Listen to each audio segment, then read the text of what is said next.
Miles and Gwen holding hands stands out as a recurring theme across the Spider-Verse movies.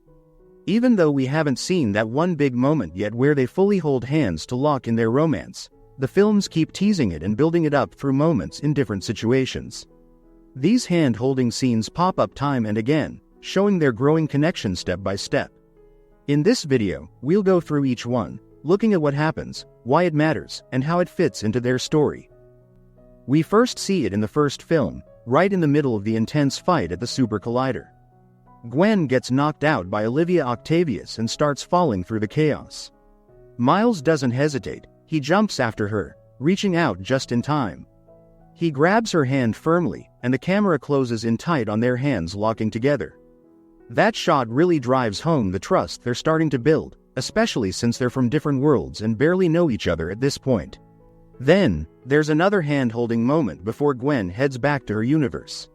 Miles offers his hand to her. She grabs it, and it's clear he's reaching out with friendship.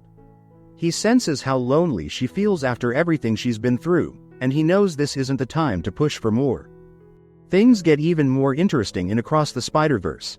One scene that the creators reworked over and over was the clock tower moment. They aimed for something romantic but not too over the top, so they tested out a bunch of different versions. In the early ideas, Gwen made the first move, catching Miles completely off guard, but in the final cut we got, Miles is the one who tries to hold her hand. It feels like they're holding back on purpose, saving the full moment for the next film since the timing just isn't right yet. Another scene that changed a lot was the rooftop party. Originally, Gwen was again the one taking the initiative, much like what Miles does in the final version. She got closer and closer, reaching out to hold his hand, building that tension until Rio walked in and interrupted everything. In the version we see now, it's flipped. Gwen runs her hand through her hair, glances down a bit nervously, and they start moving closer together before Rio shows up.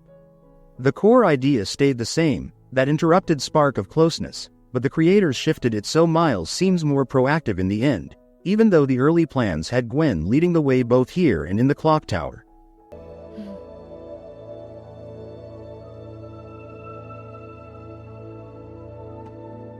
We see them holding hands again, but this time it's not in a calm or romantic setting, it's pure trust under pressure.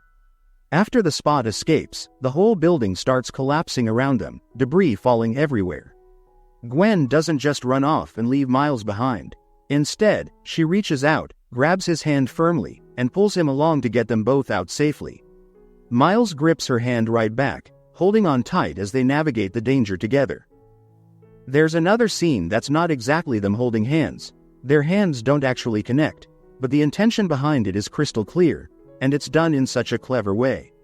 We see Miles and Gwen from behind, standing close together. The camera shifts to this perfect angle where it looks just like they're holding hands, and it builds that expectation perfectly. Then the camera shifts, and we realize they weren't quite there yet. This is 100% intentional on the creators' part. They're teasing again, using the camera angle itself to fake out the audience and ramp up the anticipation for what's coming. When Miles and Gwen finally get their big moment in Beyond the Spider-Verse, holding hands is completely inevitable. The films have foreshadowed it so much through all these build-up scenes. It's going to happen at some point, and when it hits, it'll land perfectly because of all the groundwork. That moment will be earned and amazing, sealing their romance after everything they've been through.